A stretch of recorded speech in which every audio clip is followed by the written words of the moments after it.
just to either Jacques or Graeme, if we could get some clarification on the future of the MSL and what the plans are for next season.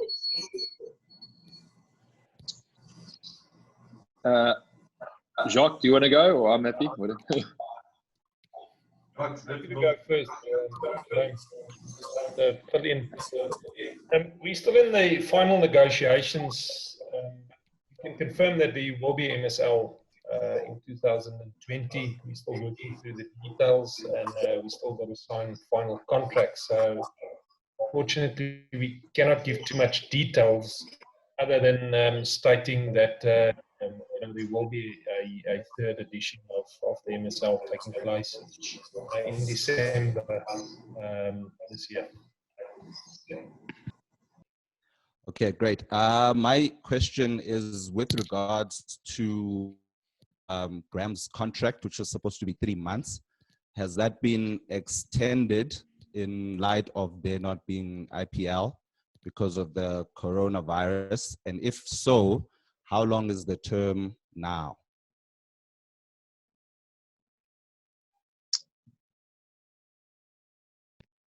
Yeah, thank you for the question. We in final negotiations with Graeme and hope to make an announcement next week. I don't think the IPL actually influences it anyway. There's other considerations, but we at an advanced stage of the negotiations, and hopefully we can make an announcement next week. I think one of the things that we're talking around is if Graeme should shave that beard or not before we fully employ him. But yeah, no, we'll make an announcement next week. If it helps you. Otherwise, today is my last day of work. Sorry, just a follow-up for you, Graeme. How have you assessed your contribution so far in the role of Director of Cricket, and what do you think would be needed from your side to improve the state of cricket going forward?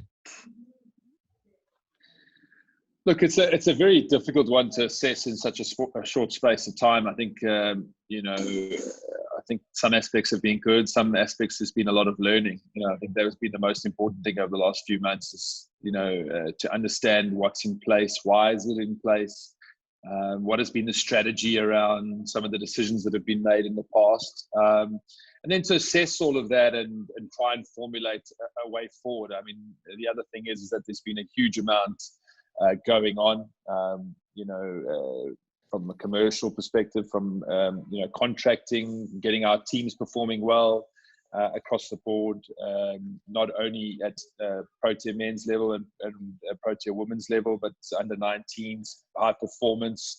So there's been a huge amount of learning over the last few months, and I feel like I'm probably in a good place to look to implement some stuff, maybe some debate some strategies going forward, especially now that we're moving into the financial new year. We can look to hopefully improve some aspects of in particular the cricket side.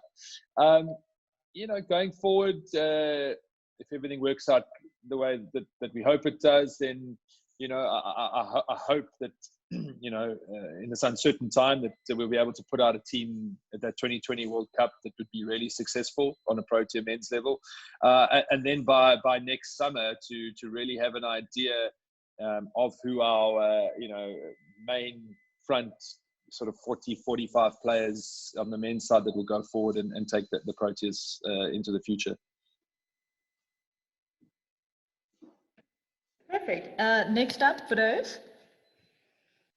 Also to either one of them, just trying to find out all these camps that were planned for the off season, given that we're now in lockdown. What's going to happen with those camps? Are they still scheduled to take place? Who's supposed to be there? And can you give us any kind of indication as to when they will happen, or if they will happen? So for those, obviously at this stage they're not happening, but we have been in discussions. Yesterday, communication went out to, I would say, 47 men's players and National Academy players, plus the women's winter training squads, just around expectations, mainly on the medical side, which is obviously the fitness. Without being able to go outdoors, we've had to review the strategy and really look at the fitness implementation and how we maintain that side. The cricket one will be a little bit more different, and I think we'll have to review that pretty much every week to see what's happening with the lockdown, what decisions are being made by the president in terms of what can and can't be allowed going forward. The one thing we are sort of putting in place is in an estimation of around 6 weeks before a tour that we need plus minus 6 weeks to have our players fully ready for tours. Also financially, holding flights, all that stuff that around that 6 week mark is also from a financial perspective is a sort of a time away from a tour that decisions need to be kind of made. So yeah, we're reviewing this on a weekly basis. We as I said, communications with players have started. Fitness information has gone out to the winter performing squads or the winter programs, and each player understands the expectation from them at this stage. But a lot of it is going to be on their own and their own self responsibility to maintain those levels through these lockdowns. So, sorry, just that 6 week thing, that would be a good indication of whether or not a tour like West Indies would happen. So by mid-May, I suppose you'd make a call. Well, yeah, the first one for us is on the men's side is Sri Lanka. On the women's side is the West Indies.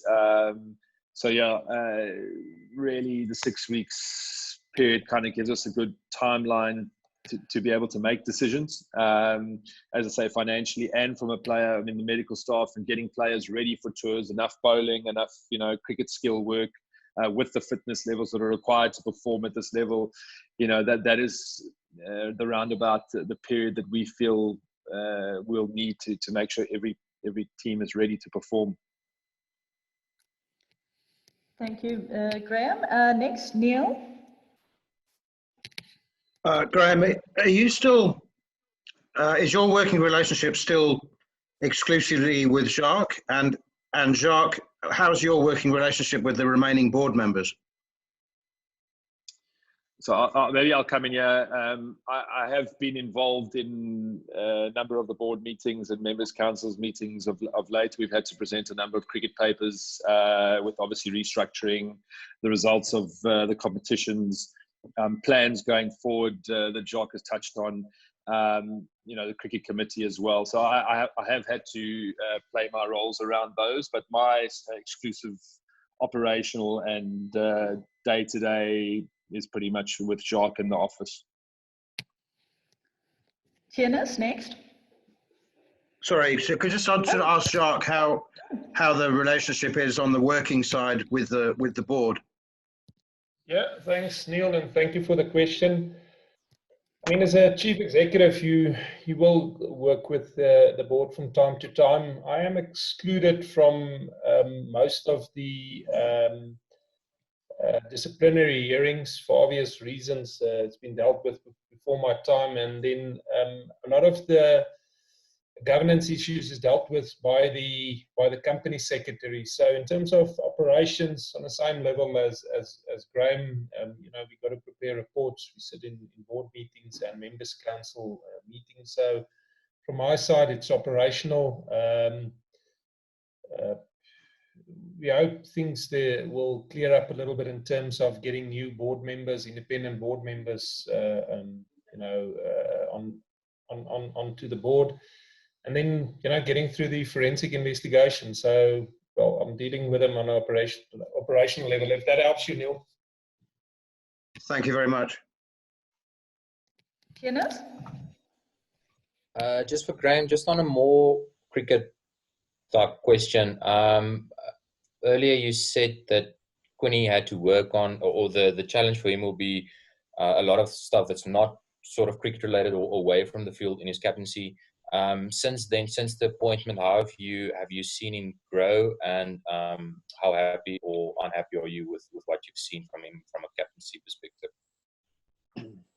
Look, I think at this stage, my expectations on Quinny's leadership is mainly around the tactical side on the field, and I think he's certainly had some challenges. We've picked a fair amount. We've introduced a fair amount of new and young players, and given some opportunities across the board, which is never easy as the captain. You've got to bring them all together on the field, understand people's strengths and weaknesses, and get the best out of them. I thought, amongst all of that, he's maintained his own personal performance, which I guess was important.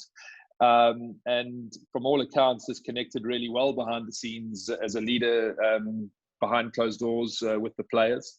Having been a young captain or an inexperienced captain, there's always, it's about opening your mind and growing to, all the different challenges the job will bring. And I think collectively as a leadership group, not only Quinny, the people that have been appointed now, Mark, Enoch, and the rest of the staff, we also consistently need to look how we can improve them across the board. No one is perfect, and no one has all the skills. So I think as an organization, if we keep assessing and looking how we can grow and how we can improve across the board, then I think we have a better chance of being successful.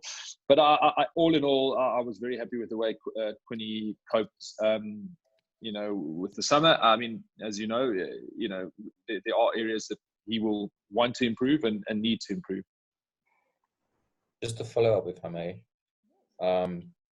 regarding the test captaincy, has there been any indication or chat with him?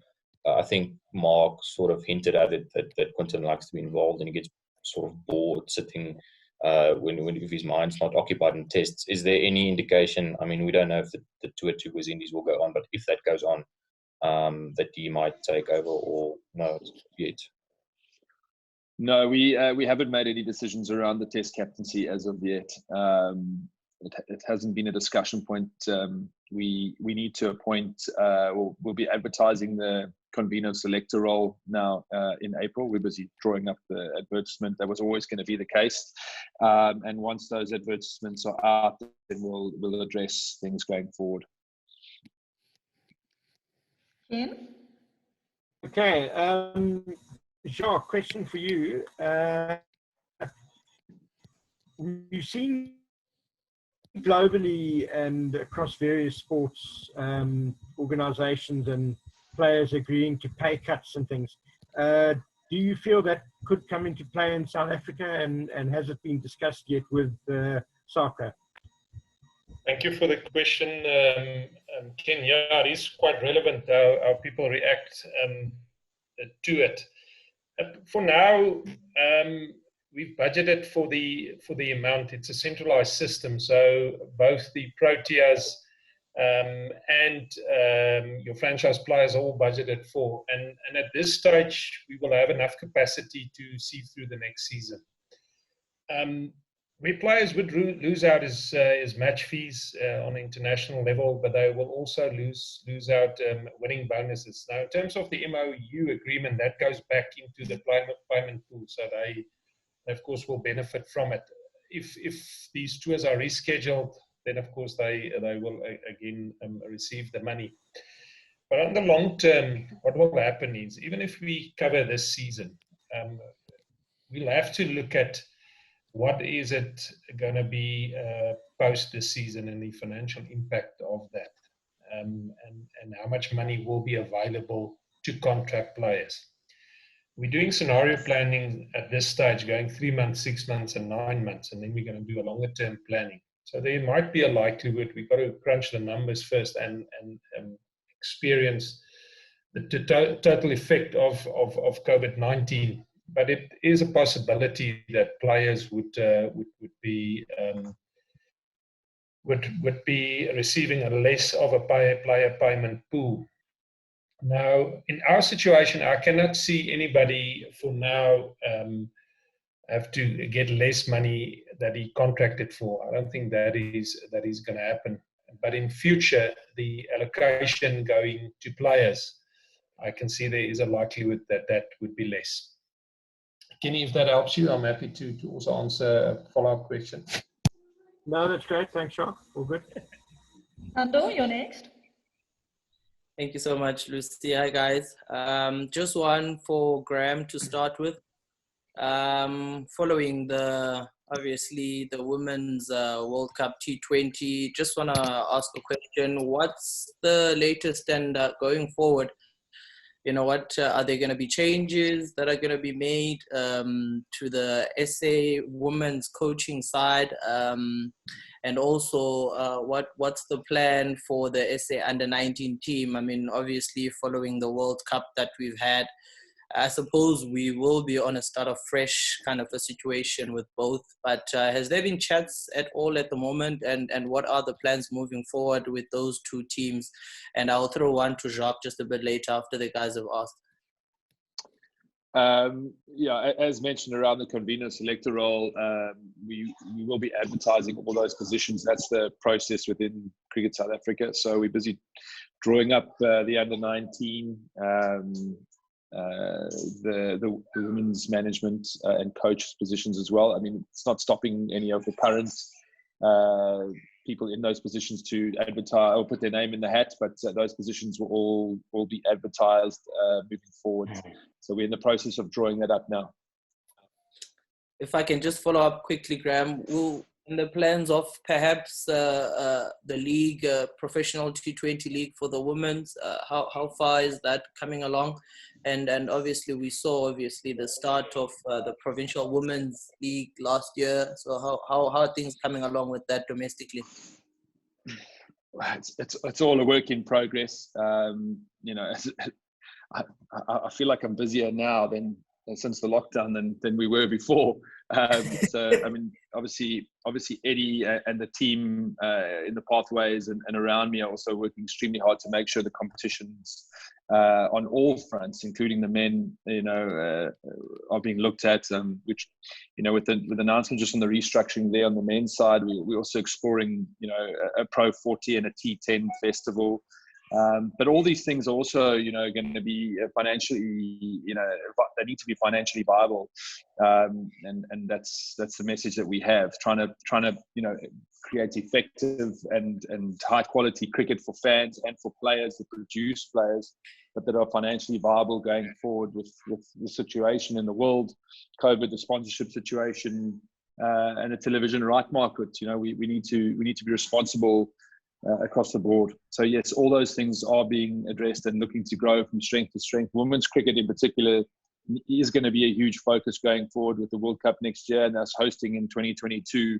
You know, I've started my, you know, player development conversations with the ladies, the contracted list and the winter program list, and you know, these certainly they want, and there's a need to become more professional across the board.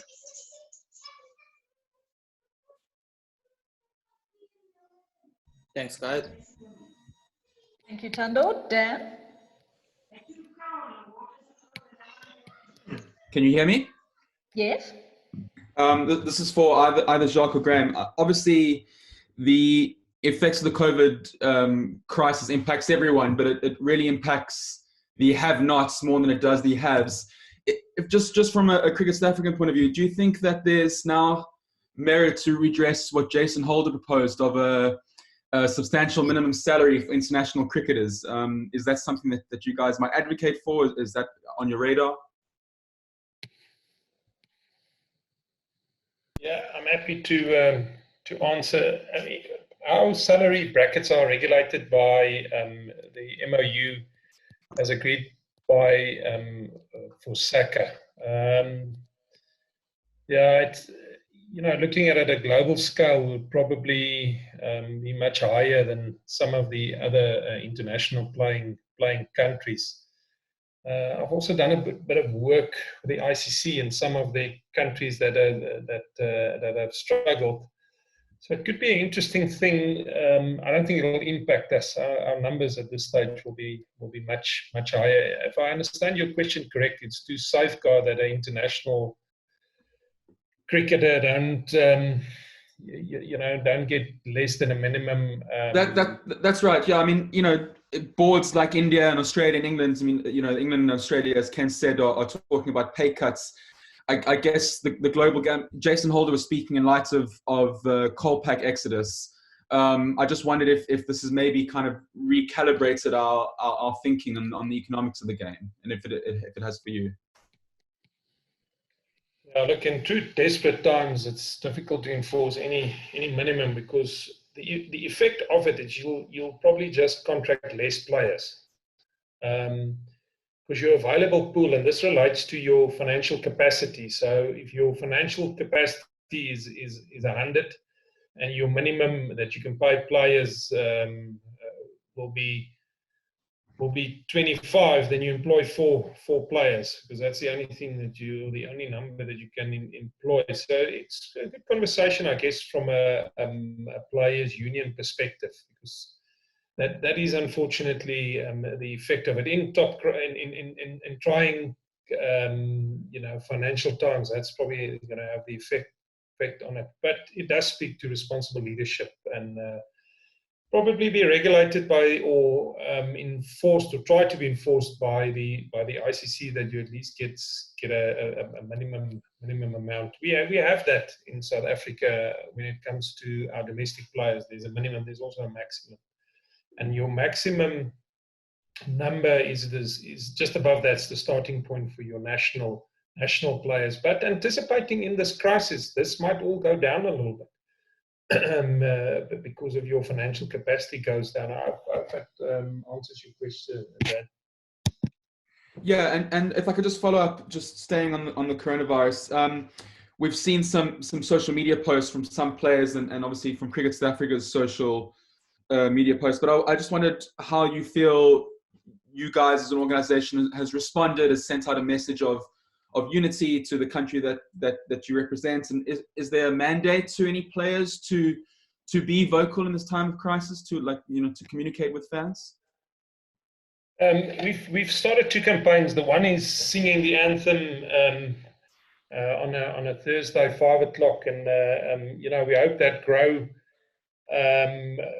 in support as we go on. We're going to have a go again this Thursday. If you can write about it, I'll really thank it, because the Faul family did look a bit awkward standing alone in front of their houses, and people were unsure about the medication we were on.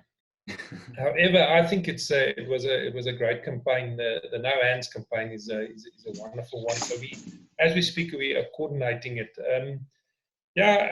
We have a 4-way strategy in terms of the coronavirus. So the first one is to make sure everybody's safe. Safety is first, and that we've done. Even before the lockdown, we've cancelled all activities. The second one is to use our voice, for good. So it is the voice of our stars. I don't think people want to listen to administrators, except if you're both and you have a bit of a test and international career. So we want to use our players to send out a coordinated good message. I don't think there's any obligation on it. They've been very innovative with the No Hands challenge, but this is how we want to use it.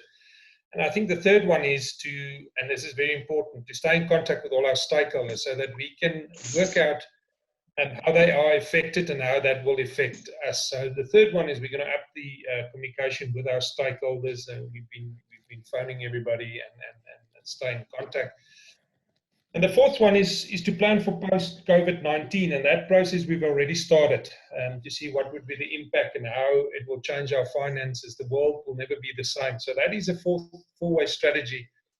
The first one, we've got a very good steering committee, and I've got to compliment the work done by Dr. Manjra and Dr. Ash Ramji, which, as from the word go, when they advised us to get the Proteas out of India, have been amazing. So, we've got all these plans in place. At least we want to provide leadership in this difficult times. I think that's important. We're going to communicate with players on a bi-weekly basis.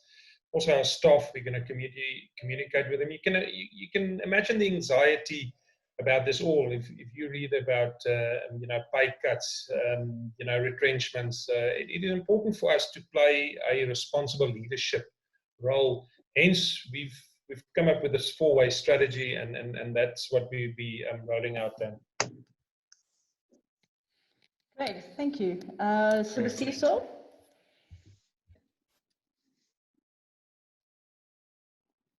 I think let me ask can you say, Graeme, are you able to further elaborate on the plans that you guys that you have in particular for women's cricket, considering the success that they had at the T20 World Cup and the fact that there's a women's ICC tournament that you mentioned that is coming to South Africa? Yeah, thank you.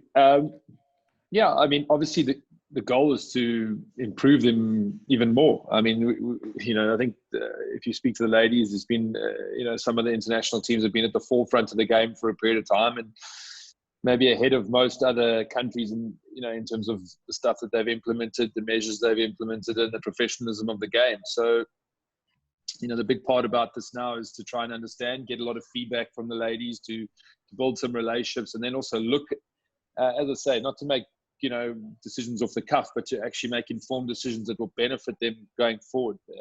As I say, we'll be advertising the management roles going over the next month. They've been sent the exact same communication on fitness expectations as the men's winter programs have. Those have gone out across the board, and as I've said to them, they want to become more professional. They want more invested in them, and so that in turn there's a responsibility on the player as well to deliver. So yeah, I mean, I'll certainly, and the team will be looking at that in exactly the same light as what we'll be looking at the men's game. Hi, sorry, my mic went off earlier when I wanted to ask a question for Jacques.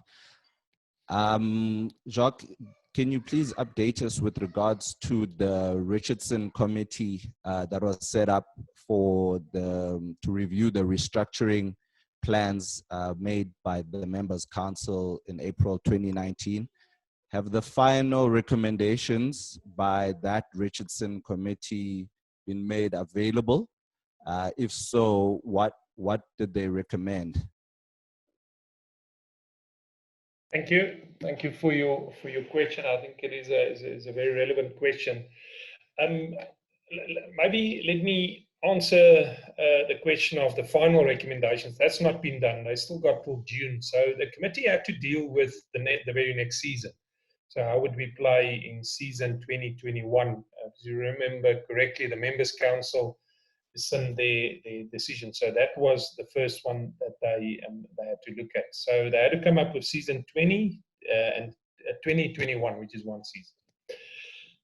So the recommendation would be that we'll play as the 6 franchises as we've announced. There were a cut in fixtures, so there's less fixtures played, but the committee then also said that they want to start a new competition where clubs and 9 teams, if I'm correct, Biff, will play in the universities and a top club competition, 2020 competition. They also said if we can get a sponsor, there will be a Pro 40 series. It'll be a knockout, similar to the old Nissan Shields knockout for you guys that remember that. I know Western Transvaal, we only had one match a year, but you shared that last 2 seasons that you can train at the clubs. So that's something we want to do. Also a T10 festival that we want to roll out. So there was, depending, should we be able to find a sponsor, and we are in advanced negotiations with a sponsor. Those will also take place. But post this season, the committee is still, consulting with the various stakeholders. They've looked, to consult with both the CEOs forum, also financial impact of it. So they haven't come up with a final for post 2029, but I'm of 2021, and it's scheduled for June. Biff's on that committee, so you're welcome to ask Graeme Smith a question on that as well. Graeme, can you chip in?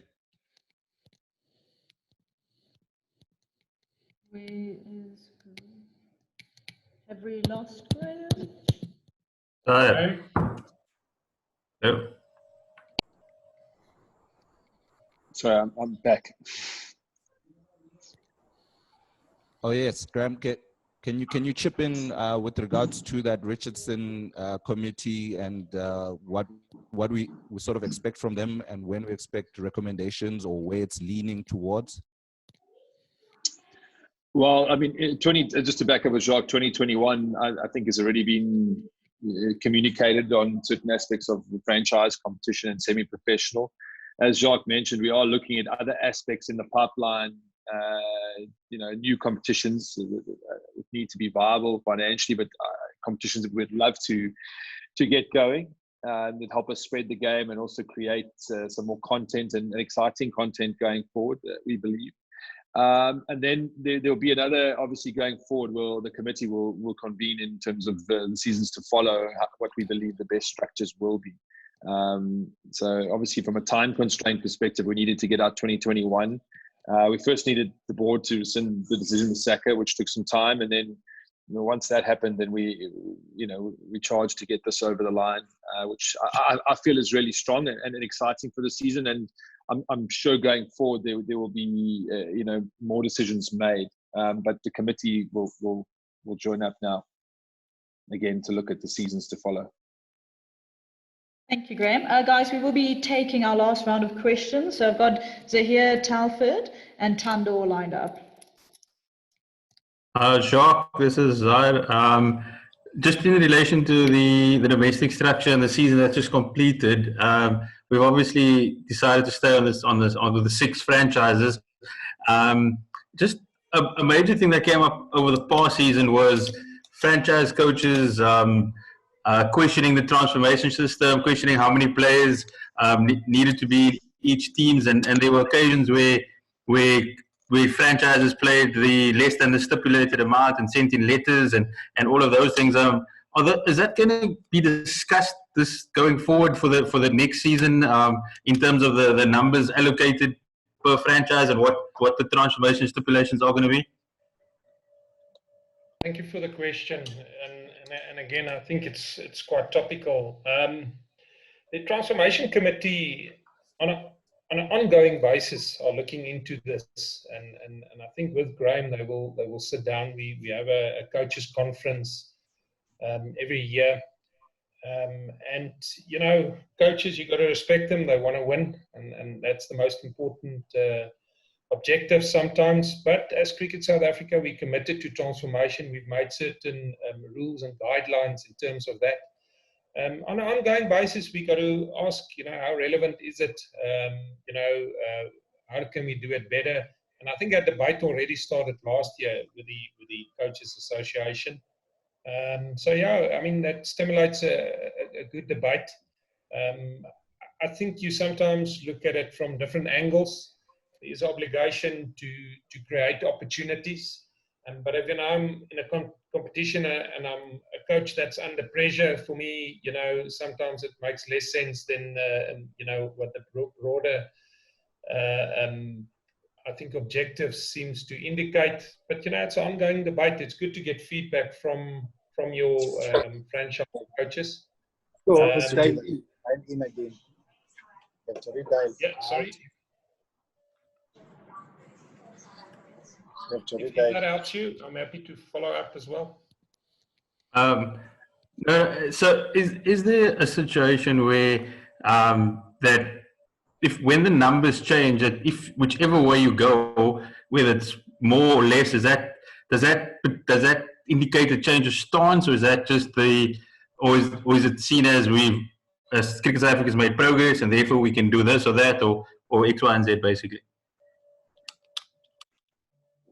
Yeah, I think you got to unpack it a bit further, and that's what Max. We still got the EPG we got to adhere to, guys. So it's an agreement we've got with the Minister of Sport that we will reach certain targets. So it's not even something that I guess we can make a decision on, and it's something that gets monitored quite closely. I'm happy to to get Max Jordan to engage with you guys as well. I think a lot of it is born out of frustration on a coach's level, with players moving up and down. It's interesting where they say we all know what's going on, and then they don't say what's going on. But you got to respect the views of the people that works at Coldface of it. I'm sure it'll be taken into account. But there is a debate for merit selection, but there's also a strong debate for targets, and it's something that we as Cricket South Africa has always said that we will encourage it. We will definitely look into it, and it's something that we got to be proud of. But in saying that, we're willing to listen to everybody. There's forums created. There's a coaches forum. So, they've got to speak their mind. It's got to be taken into consideration. And for me to, you can appreciate, for me today to make a call that it's going to go up, it's going to go down, there needs to be a lot more consideration given to this on all levels. It will be something that the Transformation Committee make a recommendation to the cricket committee. They'll make a recommendation to the board, which will make a recommendations to the members' council. And then we'll further engage with the EPG on a government level. So it's not something that Biff and I or even Max can quickly make an operational call about. It's a very sensitive matter, and it requires due consideration before any changes would be made. Jacques, thank you. Just finally on that one, is it an option to revert to the way the Proteas of the national team is run over a season and not per game situation?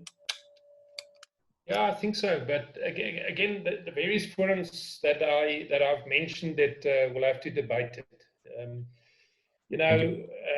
There's a reason why there were certain targets put in place and why it was done on a match-to-match basis. These forums has got to use scientific data to assess it going forward. And what the impact of it will be. But, I guess any variation that needs to be considered will take into account the following. Does it help with the competitive? Does it actually promote transformation? Because that's what we're trying to do. Does it create opportunities?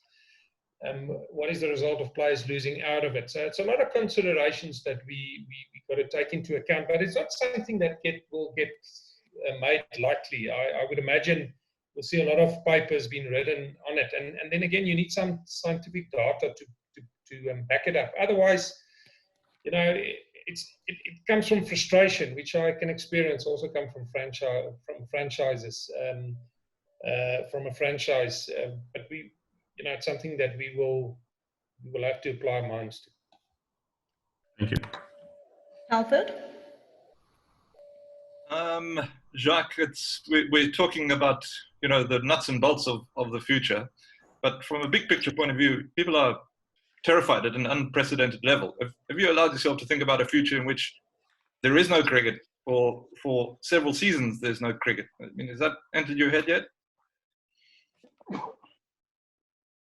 Well, Alfred, I think it just did. We got to do planning. So you got to have two approaches. You got to see what is immediately in front of you, but then you're almost walking into a street, and then you're so right. You then got to have a helicopter view and say, guys, what happens if it's not there for 3 months, but it's not there 6 months, 9 months? So we've only got to 9 months, but you got to take a long-term scenario. Why it is important is that you've got to assess the resources available now and how far can it stretch you. We probably do a scenario planning on 3 levels. One is the worst case scenario. So almost the one that you've just said. We run out of capacity to run cricket, becomes a recreational sport. So that is probably our worst. The second one is the most likely one, and probably a point between the best case scenario and the worst case scenario. So how far can we go with it? So strategically, that is what you've got to take into account. What if it falls over? What if it just can't go on? In assessing that, our biggest source of income is broadcasting. And if it's going to fall over, it's going to come from there. That will be significantly important when you strategically plan. So what we do is we list our biggest sources of income, and then how their environment has changed. There's good and bad in it. They would still like to stimulate, in terms of a product, a high-level competition, because that makes for a good product. So we hope that will help us. We have been in conversation with the IMG to see how that will impact it. But you're right. This has got us all nervous, got us all planning, and hopefully all those years of studies will finally be useful. But it is a big concern. It's also what you realize is it's funny how the world itself prioritizes itself now, because health is probably the most important thing. You know, the well-being of your loved ones. And I really feel for poor people out there. So yeah, you know, sport's the most important thing in our world, and it does feed a lot of mouths. But we've got to be honest that the world has got even bigger challenges. Our industry and our strategies. If that helps, Telford. Yeah, thanks, right. Tando, and then Ken.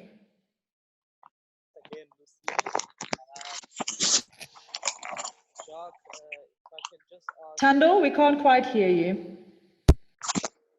I hope you can hear me now. If I can just ask a question, Jacques. One, the last time I asked you this, you said you're just helping. With regards to your position, are you in a position now where you can put your hand up and say, obviously, you're willing and push as the full-time CEO of Cricket South Africa? Second question is with regards to Standard Bank. Tomorrow morning is the 1st of April. Will they be coming back on board with the senior side, or are we looking for a new title sponsor? And how far has that gone so far? Thank you. I guess as long as the current CEO position has not been solved, you know, anything that indicates that I'm the permanent CEO, or even look to be the permanent CEO, can be interpreted as constructive dismissal. So for now, I'm still helping, Tando. That hasn't changed much. So I put up my hand and I'm still helping. We have been negotiating with a title sponsor to take over from Standard Bank. Standard Bank at this stage are not coming back. So okay. That I can confirm. We have been in conversation with the sponsor. Their world has also changed now. So you know, that's ongoing, which is a bit of a concern. But that's the reality of where we are now, Tando. I hope it helps. No, thanks a lot, Jacques. Ken? Jacques, just to follow up what you were saying about in answering the transformation question about scientific data and that sort of stuff. Does Cricket South Africa have the scientific data to hand? Is this sort of thing that's, or is this something that's going to be followed up on? Are those sort of census or stock-taking exercises taking place? Yeah, it's actually monitored quite closely. There's also it gets monitored to the effect of how many balls get faced and how many balls get bowled under a quality of opportunity measurement, and then of course the playing data also are available. So yeah, I think it's quite scientifically structured and measured.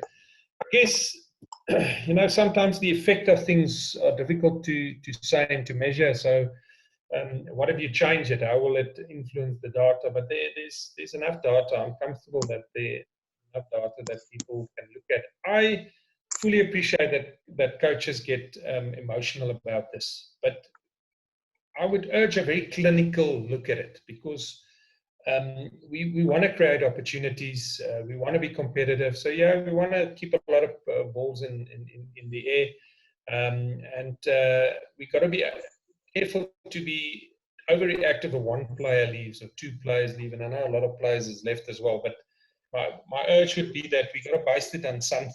You know, there's got to be some